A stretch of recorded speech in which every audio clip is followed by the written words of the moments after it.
mơ vì bên tay ná này phải đây chăm dưới là một nãy vậy đây chăm dưới là một nãy vì bên tay ná thế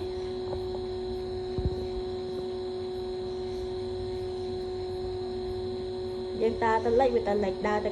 cá đa tới trước tới trường tới bốt lấy là một nãy Robert tỏ đa lê vậy tỏ đa lấy tỏ đó nhìn đạt style con cái cứ đạt trên màu pẹ đấy em một cái chẳng ấy lấy cho cái là Robert wanna go out Robert yes or no yes